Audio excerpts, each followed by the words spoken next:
রমাদান মাসে একটা ভালো কাজ করলে একটা ফরজের সমান সওয়াব, একটা ফরজ কাজ করলে 70টা ফরজের সমান সওয়াব। অনুরূপ কেউ যদি একটা অন্যায় করে রমাদান মাসের মর্যাদার উপর ভিত্তি করে অসম্মানজনক কেন কাজ করেছে, তার আমল নামায় ভয়ঙ্কর ধরনের একটা পাপ টেনে দেওয়া হয়। নাউজুবিল্লাহ বলেন। আলোচনার ধারাবাহিকতায় তাকওয়া অর্জনের উপায় ও উপকরণ এ ব্যাপারে গত জুমায় আলোচনা করা হয়েছে। কোরআনুল কারীমের সূরা বাকারার 183 নম্বর আয়াতে আল্লাহ রাব্বুল আলামিন সিয়াম পালন করা ফরজ পূর্ববর্তীদের উপরে তিনি এই ফরজ বিধান দিয়েছিলেন। এই ফরজ বিধান দেওয়ার অন্যতম কারণ হচ্ছে যেন করে বনি আদম তাকওয়া অবলম্বন করতে পারে। তাকওয়া একটি অ্যাবস্ট্রাক্ট বিষয়, যা দেখা যায় না, ধরা যায় না, ছোঁয়া যায় না, বুঝে নিতে হয়, পালন করতে হয়, আমল করতে হয়, অনুধাবন করতে হয়।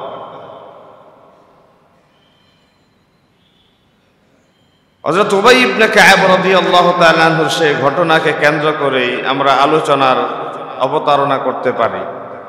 হযরত উমর ইবনে খাত্তাব রাদিয়াল্লাহু তাআলা আনহু, হযরত উবাই ইবনে কাব, যাকে সরাসরি আল্লাহ রাব্বুল আলামিন কোরআনুল কারীম তেলাওয়াত করে আমার নবীকে শোনানোর জন্য নির্দেশ দিয়েছেন।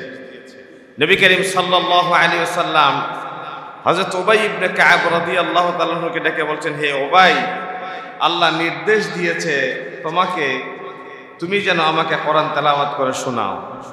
হযরত উবাই ইবনে কাব রাদিয়াল্লাহু তাআলা খুব আবেগতাড়িত হয়ে আমার নবীর কাছে প্রশ্ন করলেন, হে আল্লাহর রাসূল, আল্লাহ তাআলা কি সরাসরি আমি উবাই ইবনে কাব, আমার নাম আল্লাহ কুদরতি জবান উল্লেখ করেছেন? নবী করিম সাল্লাল্লাহু আলাইহি সাল্লাম যখন হ্যাঁ সূচক জবাব দিলেন, তিনি ঢুকরে কেঁদে উঠলেন যে আল্লাহর পবিত্র জবানে আমি উবাইয়ের নাম যদি উল্লেখ হয়, আমার মতো সৌভাগ্যবান ব্যক্তি তো পৃথিবীতে দ্বিতীয় জন হতে পারেন। আল্লাহু আকবার। এই উবাই ইবনে কাব রাদিয়াল্লাহু তাআলা আনহুকে হযরত ওমর প্রশ্ন করলেন, তাকওয়া কাকে বলে? হযরত উবাই ইবনে কাব উল্টো প্রশ্ন ছুড়ে দিলেন ওমরের কাছে, ও ভাই ওমর, উভয় পাশে কাটা, মাঝখানে পিচ্ছিল রাস্তা, নেরোলেন দিয়ে কখনো তুমি হেঁটে গিয়েছো কিনা? হযরত ওমর জবাব দিলেন, হে কাটা যুক্ত পিচ্ছিল রাস্তা দিয়ে কত সময় কত জায়গায় হেঁটে গেলাম। উবাই জানতে চান, কাটা যুক্ত পিচ্ছিল রাস্তা দিয়ে হাঁটার সময় তোমার ভূমিকা কি ছিল? হযরত ওমর জবাব দিলেন, কাপড় আটসা করে শরীরের সাথে আটকিয়ে নিতাম, পাটা অতি সতর্কতার সাথে জমিন এক একটা পদক্ষেপ দিতাম, যেন করে কাটার সাথে লেগে কাপড়টা ছিঁড়ে না যায়, আর পিচ্ছিল্যতায় পরে যেন পা ফ্র্যাকচার না হয়ে যায়। হযরত ওমর ইবনে খাত্তাব রাদিয়াল্লাহু তাআলা জবাব দিলেন, উবাই ইবনে কাব রাদিয়াল্লাহু তাআলা আনহু শুনে খুশি হয়ে গেলেন। এই কথা তিনি বোঝানোর চেষ্টা করলেন, দিন বিরোধী, ইসলাম বিরোধী, শরিয়া বিরোধী কত ধরনের অফার মানুষের জীবনে আসতে পারে। যত ধরনের দিন বিরোধী অফার, প্রত্যেকটা অফার যেন একটা কাটার মতো বিদ্ধ করে আমাদের চরিত্রকে ধুলোয় দূষরিত করে দেয়, আমাদের চরিত্রের ভেতরে একটা স্পট ফেলে দেয়। এই জন্যে কাটার আঘাত লাগা মানে শরিয়া এলাও করে না, দিন অনুমোদন করে না, এমন কোন গর্হিত কাজে মুমিন পা বাড়াতে পারে না। বাইম্বাসের সাথে তুলনা দিলেন মুমিনদের জিন্দেগিকে, মুত্তাকি ব্যক্তিকে কাদার ভেতরে থাকা বাইম্বাসের সাথে সাদৃশ্যতার কথা বললেন। একটা বাইম্বাসকে যদি কোনো মাছ শিকারী কাদার ভেতর থেকে তুলে সূর্যের দিকে করে ধরে, সূর্যের কিরণ বাইম্বাসের উপরে পড়ার পরে সূর্যের আলোক রশ্মি দিয়ে কিচির মিচির একটা আলো ছড়ায়। বাইম্বাসকে জিজ্ঞাসা করলাম, ও বাইম্বাস, সারাটা জীবন তুমি ছিলে কাদার ভেতরে, কিন্তু তোমার কাদার ভেতর থেকে বের করে আনার পরে দেখা গেল তোমার শরীরে কোনো কাদা নাই। বলে যে নৌকা এবং পানির যেই সম্পর্ক, আমি বাইম্বাস এবং কাদার তেমন সম্পর্ক। আর বাইম্বাস এবং কাদার সম্পর্ক, নৌকা পানির সম্পর্ক নিয়ে মুমিনদের সাথে দুনিয়ার সম্পর্ক থাকবে। তিনি ব্যবসা করবে, চাকরি করবেন, বিয়ে শাদী করবেন, হাট বাজারে যাবেন, দুনিয়ার সবকিছু সম্পন্ন করে একটা দিন যখন তিনি মালাকুল মউতের সাথে মোলাকাত করে কবরে চলে যাবেন, তারপর সে বন্ধুরা জানিয়ে দিবে ব্যবসায়ী হিসেবে সফল, প্রতিবেশী হিসেবে সফল, ওজনে কম দিতেন না, খাদ্যে ভেজাল দিতেন না, মিথ্যা সততা প্রতারণা, মিথ্যা সাক্ষ্য দিয়ে তার জীবনের চরিত্রে কোনো স্পট ফেলতে তিনি দেন না। এই কথার সাক্ষী যখন দিয়ে যায়, হযরত উম্মে সালমা রাদিয়াল্লাহু তাআলা বলেন, ইদা হাদারতুমুল মাইয়িতা ফাকুলু খায়রা। কোন মানুষ মারা গেল, তার সতীর্থ বন্ধুরা তার জীবনের কল্যাণ করে ব্যাপার নিয়ে যখন স্বীকার করে, ফাইন্নাল মালাইকাতা ইউআমিনুন, পাশে থাকা ফেরেশতারা বন্ধুদের কল্যাণ করে বিষয়ের স্বীকৃতির কথা শুনে আমিন আমিন বলতে থাকে। ফেরেশতারা যখন আমিন আমিন ঘোষণা দেয়, আল্লাহ রাব্বুল আলামিন ওই বান্দাকে জাহান্নাম থেকে মুক্তি দিয়ে জান্নাতি করে দেয়।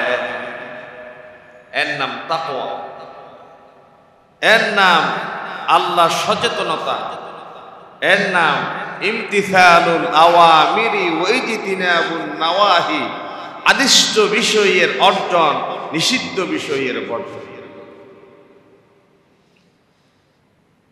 রোজার মাধ্যমে মানুষ কি পরিমাণ আল্লাহ তাআলার নৈকট্য অর্জন করে তা মানুষ কল্পনা করে শেষ করতে পারবে না।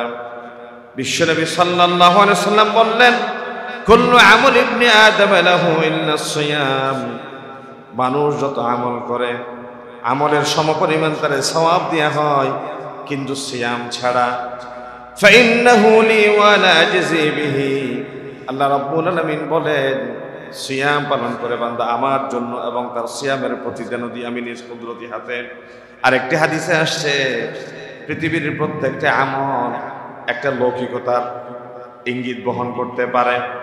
সালাত আদায় করে মানুষ আমাকে দেখুক, আমাকে নামাজি বলুক, এই কথা কল্পনা করা হতে পারে, কিন্তু সিয়াম যে পালন করে মুখে প্রকাশ না করা পর্যন্ত, তার স্ত্রী পর্যন্ত এই কথা জানার সুযোগ নাই আমার হাজবেন্ড সিয়াম পালন করছে কিনা। একজন হাজী সাহেব হজ করে আসার পরে তার নামের আগে তিনি হাজি লাগাবেন না হাজ লাগাবেন, একটা রীতিমতো প্রতিযোগিতা দেখা যায়।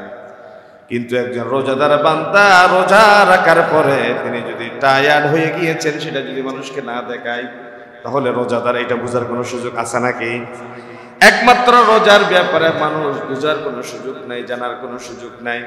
রোজাদার যখন এই সিয়াম পালন করে, কেবল আল্লাহকে ভয় করে সিয়াম পালন করে, আল্লাহর নির্দেশ বাস্তবায়নের জন্য করে, এখানে রিয়ার কোনো অবকাশ থাকে না, এখানে প্রদর্শনের কোনো সুযোগ থাকে না।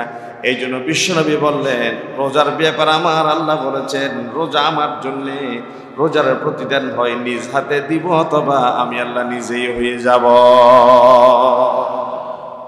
ওয়াসিয়ামু জান্নাতুন, জাহান্নাম থেকে বাঁচার জন্য সিয়াম হচ্ছে একটা ঢাল।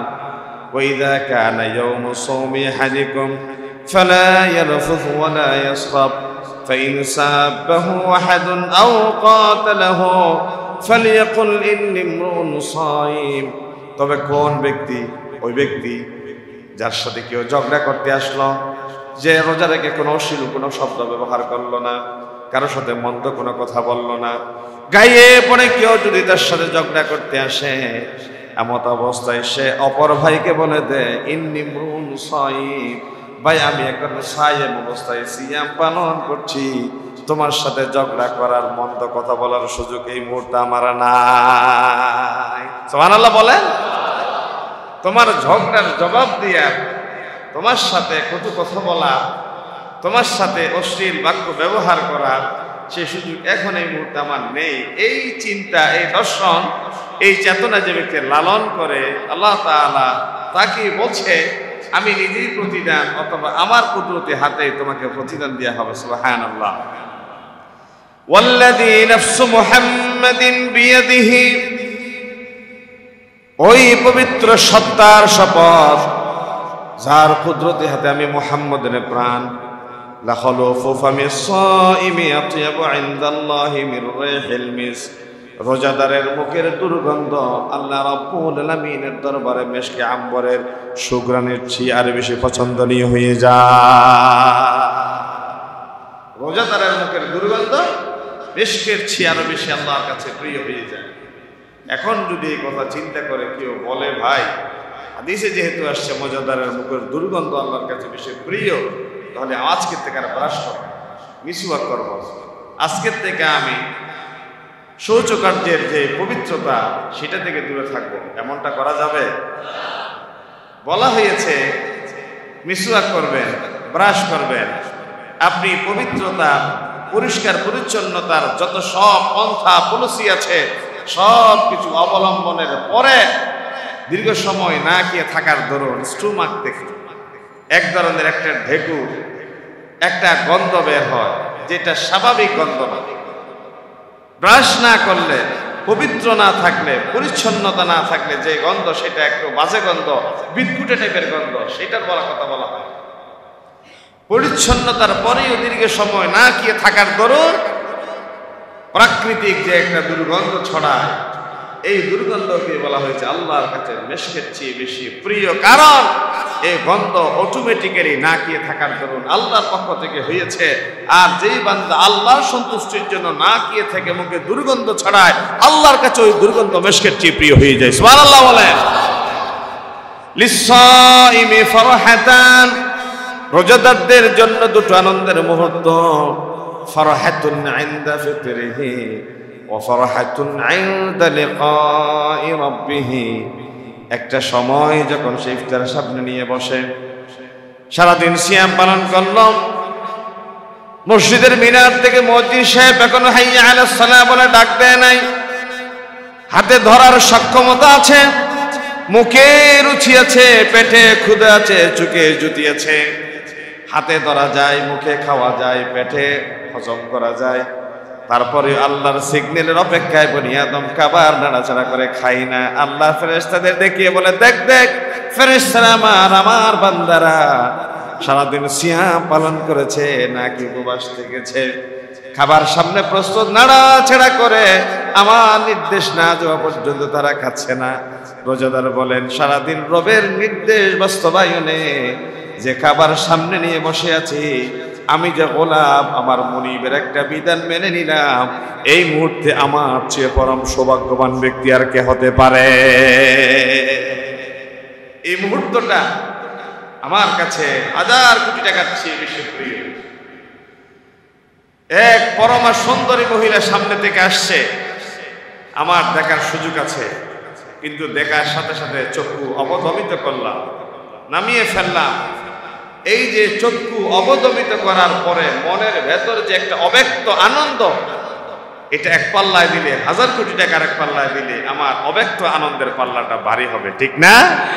গোলাম হিসেবে মালিকের একটা নির্দেশ মেনে নিতে পারলাম, আমাকে কেউ পাহারা দেওয়ার নেই, আমাকে কেউ দোষ ত্রুটি পর্যবেক্ষণ করার নেই, তারপরে রবের নির্দেশ বাস্তবায়নে অদৃশ্য এক রবের বিধানকে সমুন্নত করতে গিয়ে আমি আমার দৃষ্টিকে সংযত করলাম। রমজানের ফজিলত যেমন, গুনাহের ভয়াবহতা তেমন।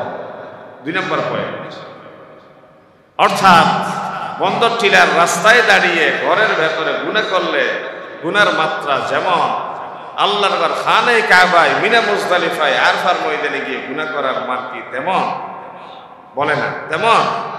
বাংলাদেশের জমিনে গুনাহ করা, আরব দেশের আল্লাহর খানে কাবার আঙ্গিনায় মসজিদে নববীতে গিয়ে গুনাহ করা কি সমান? না। জায়গা ভেদে মর্যাদা অনুসারে সওয়াবের পরিমাণ যেমন, গুনার পরিমাণও তেমন বেড়ে যায়।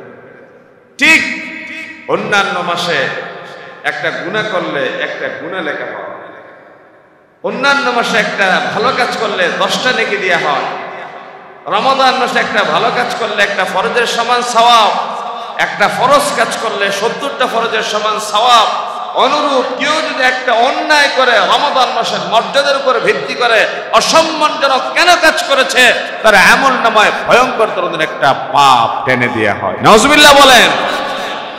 এই জন্যে জায়গা সমান, মানুষের কল্যাণের পথ যেমনি প্রশস্ত হয়, অকল্যাণের মাত্রাও তেমনি বেড়ে যায়। এই জন্যে সময়ের সাথে সাথে আমাদের পরিশুদ্ধতা এই পাল্লা যেন ভারী হয়ে যায়, ব্যাপারে পরিকল্পনা গ্রহণ করা দরকার। তিন নাম্বার, সুন্নত ও নফল সহ 5 ওয়াক্ত নামাজের প্রতি যত্নবান হওয়া দরকার। রমজান মাস কোরআন নাজিলের মাস, এত দীর্ঘ সময় কেউ কোনো ফরজ কাজ করে না। অর্থাৎ সে শবে সাদিক থেকে সূর্যাস্ত পর্যন্ত সময় 12 ঘন্টা 10 ঘন্টা একটা ফরজের ভিতরে আপনি পড়ে আছেন। নামাজ পড়ছেন 5 মিনিট, হজ করছেন, ইহরাম যতক্ষণ আপনার শরীরে আছে, দান সাখাওয়াত করছেন, নেশাব পরিমাণ মাল দিয়ে দিলেন, আদায় হয়ে গেল। কিন্তু 10 ঘন্টা সময় একটা নির্দিষ্ট ফ্রেমের ভেতরে, একটা নির্দিষ্ট স্ট্রাকচারের ভেতরে একটা ফরজকে সাথে নিয়ে চলছেন, এমন দ্বিতীয়টা ফরজ আল্লাহর এই জমিনে আর খুঁজে পাওয়া যায় না। এই দীর্ঘ সময়ের ভেতরে ফরজ নামাজ ফজর পায়, জোহর পায়, আসর পায়, এই 3 ওয়াক্ত নামাজ, এবং রমজানের সিয়ামের বাইরে ও কিয়ামুল লাইলিহি তাতাওয়া, রাত্রিবেলায় কিয়ামুল লাইলকে আল্লাহ নফল করেছেন, এর ভেতরে মাগরিব, ইশা এবং তাহাজ্জুদ। এই যে কিয়ামের ভেতরে, কিয়াম মানে সালাত, কিয়াম মানে সালাতুত তারাবি, কিয়াম মানে তাহাজ্জুদ, অর্থাৎ যেই নামাজ অতিরিক্ত হিসেবে আল্লাহ তাআলা রমজান মাসে জামাতে পড়ার বৈধতা দিয়েছে। বিশ্বনবী সাল্লাল্লাহু আলাইহি ওয়াসাল্লাম বললেন,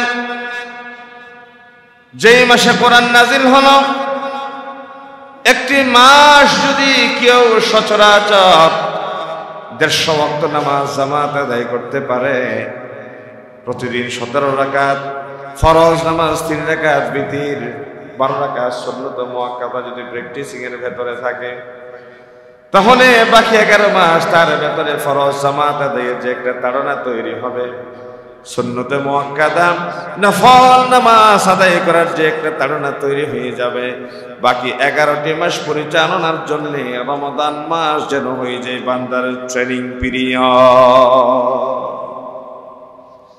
একটি মাসের বান্দার ট্রেনিং পিরিয়ড।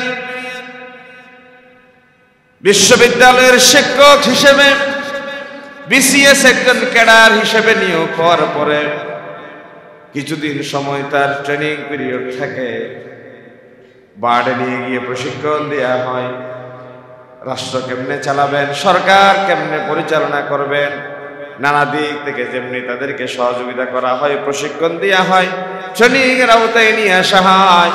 বাকি 11টি মাস নিজের জীবনকে কেমনে পরিচালনা করবেন, আল্লাহর নির্দেশ কেমনে বাস্তবায়ন করবেন, রমাদান একটি মাসের সিয়াম, কিয়াম, তাহাজ্জুদ, দান, সাখাওয়াতের ভিতরে আল্লাহ রাব্বুল আলামিন বান্দাকে তিনি পিউরিফাই করে নিতে চান। এটা তার জন্য পরীক্ষাকালীন সময়। একটি গাড়ি 11টি মাস চলতে চলতে যখন বিকল হয়ে যাওয়ার পথে, তখন বুড়ি বড় হয়ে যায়, শরীরের কিছু কোষ থাকে যে কোষগুলা মৃত হয়ে মারা যায়, সেই কোষগুলা শরীরে স্থায়ীভাবে জিয়ে থাকলে ক্যান্সারের উপাদান সৃষ্টি হয়। এই ক্যান্সারের উপাদান সৃষ্টি হওয়া কোষগুলা একটি মাস যখন বান্দা সিয়াম পালন করে না খেয়ে থাকে, তখন জীবিত কোষগুলা মৃত কোষগুলারে খেয়ে ফেলে। এই গবেষণা করে একজন বিজ্ঞানী, তিনি নোবেল পুরস্কার পেয়েছেন। এই ফাস্টিং, এই সিয়াম সাধনা, এটা কেবলই আত্মিক ইবাদতের নাম নয়, এটা একজন মানুষকে সুস্থ করে তুলবা, একটি মেশিনকে সচল রাখবার, একজন মানুষকে বাকি 11 মাস সঠিকভাবে নিজেকে পরিচালনা করা। সুতরাং 5 ওয়াক্ত নামাজ, 12 রাকাত সুন্নত মুআক্কাদা, 3 রাকাত বিতির, আমরা যদি দীর্ঘ একটি মাস যথা সময়ে যথা নিয়মে পালন করে একটা পলিসি মেক করতে পারি, তাহলে বাকি 11 মাসের কিছুটা হলেও অন্তত জামাতে নামাজ আদায় করা, সুন্নাত নামাজ যথাযথভাবে সম্পন্ন করা একটা তাড়না নিজের ভিতর তৈরি হতে।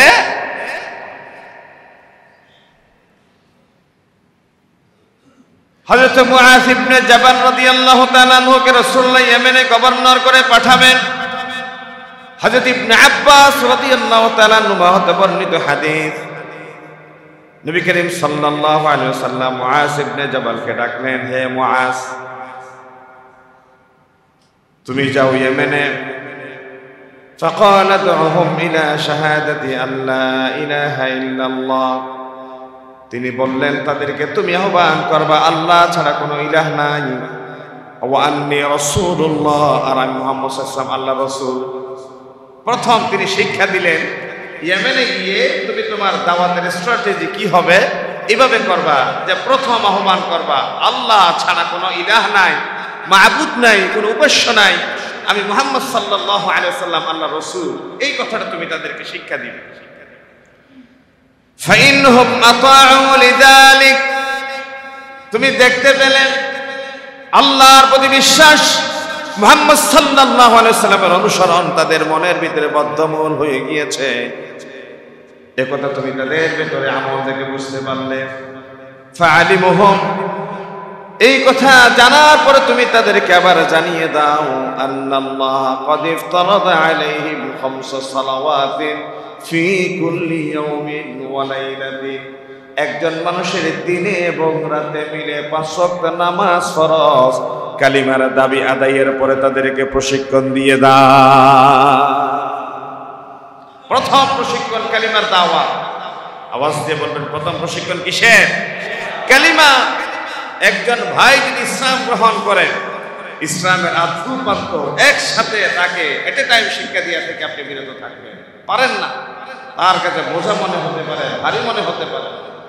মুআয ইবনে জাবালকে রাসূলুল্লাহ ইয়েমেনে পাঠানোর সময় দাওয়াতের মানহাজ কি হবে, দাওয়াতের মেথড কি হবে, মেথোডোলজি কি হবে, তিনি জানিয়ে দিচ্ছেন তুমি প্রথম আকীদা বিশ্বাসের ব্যাপারে দাওয়াতি কাজ করবা। আকীদা এবং বিশ্বাস যদি শক্ত হয়ে যায়, 5 ওয়াক্ত সালাতের ব্যাপারে তুমি তাদেরকে আহ্বান করো।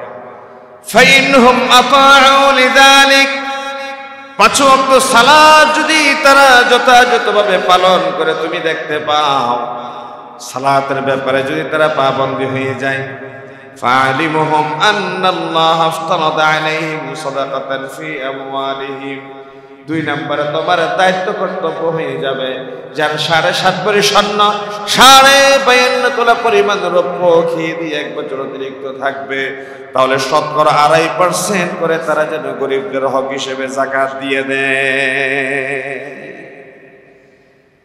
শুধু তাদের উপরে ছেড়ে দিলে বিষয়টা তেমন নয়। তুখাযু মিন আগনিয়াইহিম ওয়া তুরাদ্দু আলা ফুকারাইহিম, ধনীদের ধন থেকে যাকাত নিবা আর গরিবদের মাঝে তুমি বন্টন করে দিবে। সুবহানাল্লাহ বলেন। ধনীদের ধন থেকে যাকাত নাও, গরিবদের মাঝে বন্টন করে দাও। এটা হচ্ছে 3 নাম্বার পলিসি। এই হাদিসের মাধ্যমে, এটা বুখারীর হাদিস, এই হাদিসের মাধ্যমে জানা গেল একজন মানুষকে যিনি দ্বীনের বাইরে আছেন, দ্বীন বুঝেন না, ইসলাম প্র্যাকটিস করেন না, এট এ টাইম দ্বীনের সব বিষয় তার সামনে তুলে না ধরে একটা একটা বিষয় তার সামনে ধরেন, হালকা করে দেন, যেন কঠিন করে তার সামনে ইসলামকে আপনি উপস্থাপন না করেন। একজন রিক্সাওয়ালা, ঠেলাওয়ালা, তিনি নামাজ আদায় করেন না, নামাজের গুরুত্বের ব্যাপারে বলতে গিয়ে প্রথম তারা বলেন আপনি শুধু ফরজ নামাজটা পড়েন, ফরজ নামাজটা পড়ার পরে দ্বিতীয়বার বোঝানোর চেষ্টা করেন সুন্নতে মুআক্কাদা, এটা আপনার আমলের পাল্লাকে ভারী করবে। ফরজ নামাজের পরে সুন্নতে মুআক্কাদা, এরপরে তারে আপনি পর্দায় পুরুষদের ব্যাপারে বুঝান, ওজনে কম দিয়ে খাদ্যে ভেজাল দিয়ে প্রবণতার পরিণতির কথা বলেন, প্রতিবেশীর হকের ব্যাপারে বলেন। এইভাবে করে দ্বীনের এক একটা মূলনীতি ধরে ধরে তাকে আপনি দাওয়াতি কাজ করেন। এইভাবে করে এক একটা সময় একজন মানুষের সামনে দ্বীনের এক একটা মূলনীতি নিয়ে যদি কথা বলেন, একটা সময় ইসলাম নামক বট বৃক্ষের প্রত্যেকটা ডালপালাই বিচরণ করতে সে অভ্যস্ত হয়ে যাবে। এট এ টাইম বললে, কাজ করলে মানুষের জন্য কষ্ট হতে পারে। অনুরূপ নফল ইবাদতের মাধ্যমে বান্দা ফরজ তো এটা ডিউটি ম্যান্ডেটরি, এটা আবশ্যকীয় লাজেম, নফল যেটা অত্যাবশ্যক নয়, যেটা ম্যান্ডেটরি নয়, এই বিষয়গুলো যদি কেউ পালন করে আল্লাহ তাআলা তার কি পুরস্কার দিচ্ছে দেখেন। সাইয়্যিদুনা আবু হুরায়রা রাদিয়াল্লাহু তাআলা বর্ণনা করেন, মান আয়াদালি ওয়ালিয়ান ফাকাদ আযানতুহু বিল হারাম। আমার কোন প্রিয় বন্ধুর সাথে কেউ যদি শত্রুতামি পোষণ করে, আমার কোন ওলির সাথে কেউ যদি শত্রুতামি পোষণ করে, সে যেন প্রকারান্তরে আমার সাথে যুদ্ধ ঘোষণা করেন। একজন ওলি কেমনে হবেন? আল্লাহর বন্ধুর পর্যায়ে মানুষ কেমনে নিজেরে নিয়ে যাবেন? আল্লাহ রাব্বুল আলামিনের হাবিব সেই কথাও বলছেন, এটা হাদিসে কুদসি আল্লাহর কথা, ওয়ামা তাকাররাবা ইলাইয়া আবদি বিশাইইন আহাব্বা ইলাইয়া মিম্মা ইফতারাতু আলাইহি। বলে যে আল্লাহ রাব্বুল আলামিনের কোন বান্দা যখন সে ফরজ কাজ করল, সে আল্লাহর নিকটবর্তী হয়ে গেল, পছন্দনীয় বান্দাদের কাতারে শামিল হয়ে গেল। আর যখন সে ফরজের পাশাপাশি নফল ইবাদত বান্দা করা শুরু করো, আল্লাহ রাব্বুল আমিন বলেন ওই বান্দাকে ভালোবাসা আমি আল্লাহর প্রতি এখন দায়িত্ব কর্তব্য হয়ে গেল। ফরজ পালন সাথে তার ডিউটি পালন করল। ফরজ তো সে তার আল্লাহর পক্ষ থেকে আবশ্যকীয় বিষয় পালন করল। ওমা ইয়াজালু আবদি ইয়াতাকাররাবু ইলাইয়া বিন নওয়াফিল হাত্তা উহিব্বাহু। নফল ইবাদত করতে করতে একটা সময় আমি আমার বান্দাকে ভালোবেসে ফেলি। সুবহানাল্লাহ বলেন না?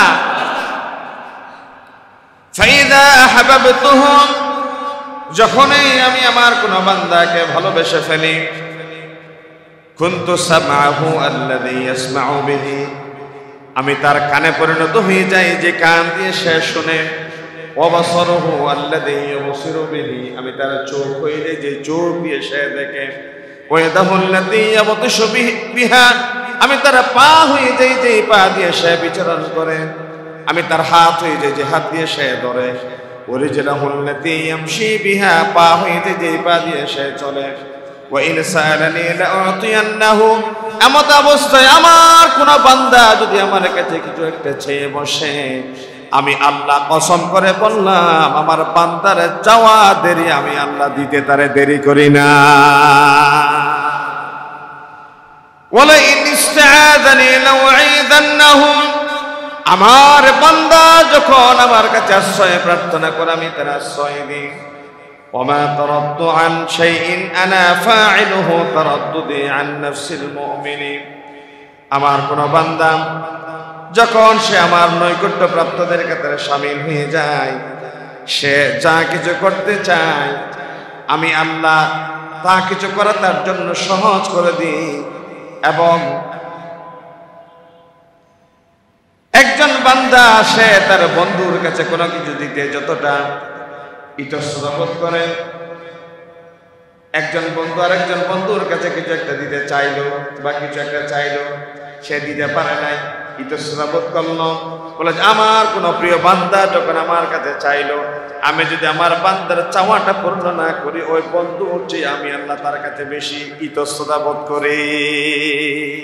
অর্থাৎ কেউ যদি কারো কাছে চাওয়ার পরে না দিতে পারে, অনেক সময় নিজের কাছে কেমন যেন লাগে, অস্থির লাগে, পেরেশান লাগে। আয় আয়, এই মানুষটা আমার কাছে সামান্য কয়টা টাকা চাইলো, একটা কাপড় চাইলো, একটু সহযোগিতা চাইলে আমি দিতে পারলাম না, নিজের কাছে কেমন ছোট ছোট লাগে। আল্লাহ বলছেন আমার বান্দা আমার কাছে কোনো চাওয়ার পরে আমি যদি না দিতে পারি, আমার কাছে বিষয়টা খুব আনইজি লাগে। এমত অবস্থায়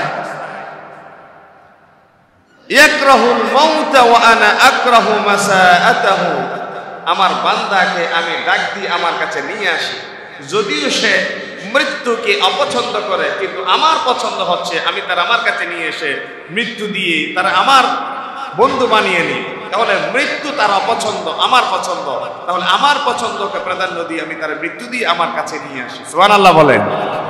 অর্থাৎ বান্দাকে মৃত্যু দিয়া এটা ফাইসালা কার? আল্লাহর। এটা আল্লাহ বলছেন যদিও বান্দার দুনিয়ায় থাকাটা পছন্দ, কিন্তু আমার পছন্দ তারা নিয়ে আসে। বান্দাকে যখন আল্লাহ ভালোবাসে তখন আল্লাহ তাআলা এইভাবে বান্দাকে তার প্রিয় পাত্র করে নেয়। আর এই কাজটা তখনই হয় যখন ফরজ কাজের বাইরে বান্দা অতিরিক্ত কিছু কাজ করে।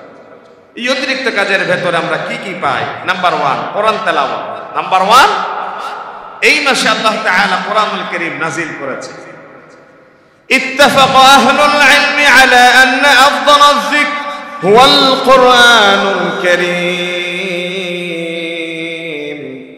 সকল উলামায়ে কেরাম একমত হয়েছেন সকল নফল ইবাদতের ভেতরে কোরআনুল কারীম হচ্ছে সর্বোত্তম নফল ইবাদত।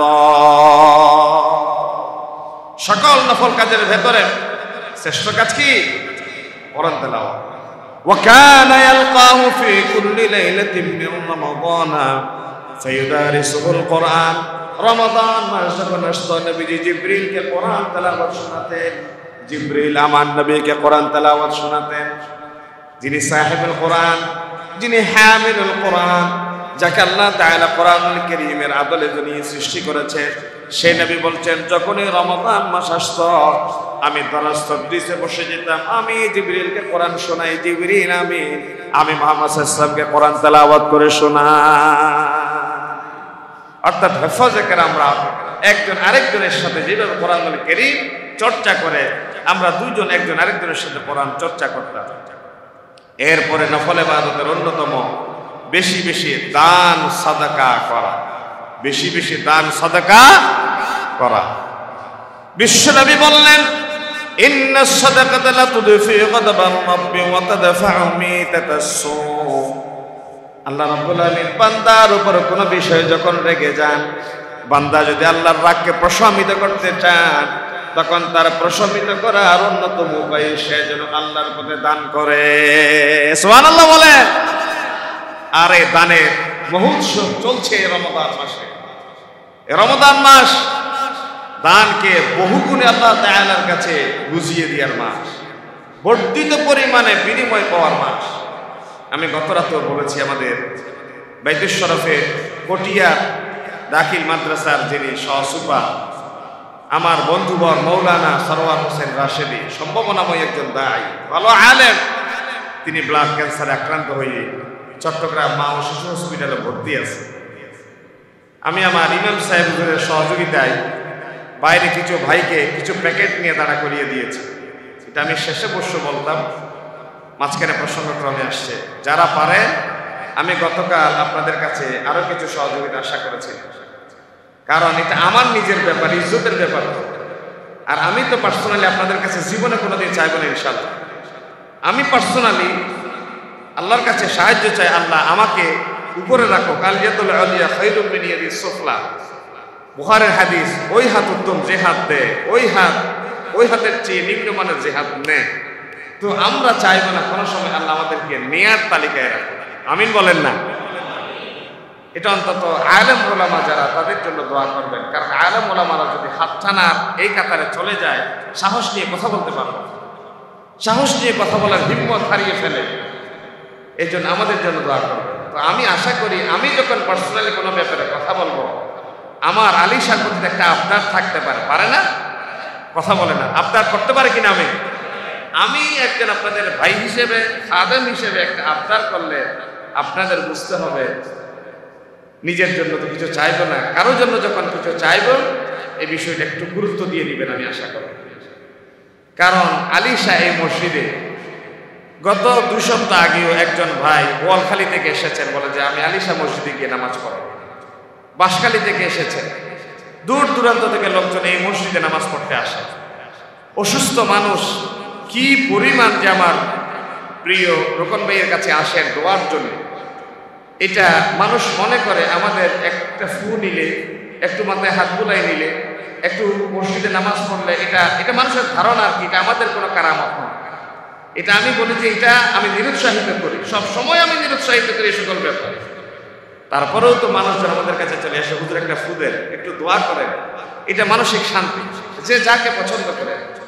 এই জন্য আমি বলবো, আমার প্রিয় ভাই মৌলানা সরওয়ার হোসেন রাশেদি, পটিয়া বাইতুল শরফের দাখিল মাদ্রাসার সম্মানিত সহসুপার, সম্ভাবনাময় একজন দায়ী, দ্বীনের একজন খাদেম, অসুস্থ, ব্লাড ক্যান্সার আক্রান্ত, প্রত্যেকে যার যার জায়গা থেকে আমাকে নিজ হাতে দিতে পারেন, ইমাম সাহেব হুজুরের কাছে সহযোগিতা করতে পারেন, বাইরে লোকজন আছে সহযোগিতা করতে পারেন, একটু আপনারা যার যার জায়গা থেকে সহযোগ করবেন তো ইনশাআল্লাহ।